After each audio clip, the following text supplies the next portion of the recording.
Monsieur Georges.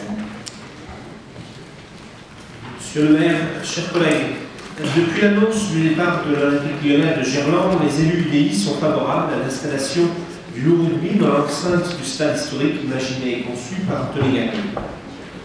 En juillet dernier, lors du vote du bail amphithéotique avec le loup, nous avions pointé notre manque d'anticipation et de vision globale sur ce dossier. La relocalisation de l'activité des clubs amateurs n'avait été ni anticipée ni discutée avec les associations concernées.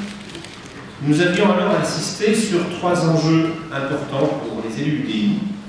Premièrement, relocaliser les clubs qui utilisaient les équipements alors concédés au loup rugby. Deuxièmement, profiter du départ de l'OL pour proposer plus de créneaux aux associations amateurs sur les terrains de la plaine de jeu.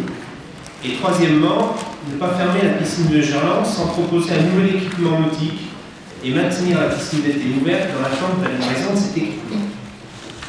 Aujourd'hui, avec ces deux rapports, nous lançons concrètement le réaménagement de la plaine des Jeux de Gerland. Et les élus UDI se félicitent que vous ayez entendu une partie de nos remarques et de nos critiques. Cela se traduit notamment par la création d'une nouvelle piste d'athlétisme sur le terrain numéro 1.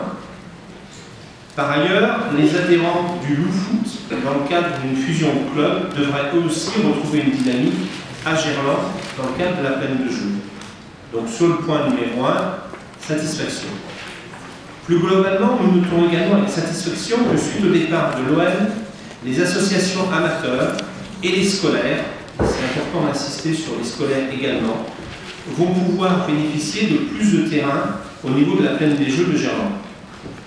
Nous nous étonnons cependant qu'aucun club de foot de la rive gauche de Lyon n'ait été associé à cette redistribution des terrains de la plaine des Jeux. Les deux clubs bénéficiaires de ces nouveaux créneaux étant le Lyon Sport Métropole et l'association sportive de la Duchère, qui étaient déjà présents sur le site. Le FC Gerland a besoin, pour répondre aux demandes des familles, de plus de créneaux. C'est aussi le cas du club de foot du 3e arrondissement. Comme je l'avais déjà signalé cet été, cette pénurie de terrains de foot oblige les clubs à sélectionner les enfants sur des critères de performance sportive. Tous les petits Lyonnais doivent avoir la possibilité de pratiquer un sport, y compris en catégorie loisirs, sans vouloir forcément participer à toutes les compétitions et week-ends. Pouvez-vous nous expliquer les critères d'attribution de ces nouveaux créneaux? Dernier point sur lequel les élus UDI sont mobilisés, le devenir de la piscine de Gerland. En juillet dernier, vous aviez décidé de sa fermeture pure et simple. Piscine qui accueille chaque année, je le rappelle, 24 000 nageurs en seulement 2 mois d'ouverture.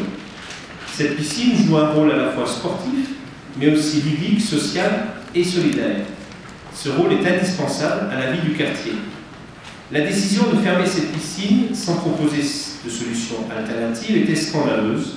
Cependant, dans la mobilisation des élus, des habitants et des associations, vous avez enfin entendu raison et revu votre position en annonçant la construction d'une nouvelle piscine ouverte toute l'année, puis le prolongement de l'ouverture de la piscine d'été de Gerland jusqu'à la livraison de ce nouvel équipement nautique.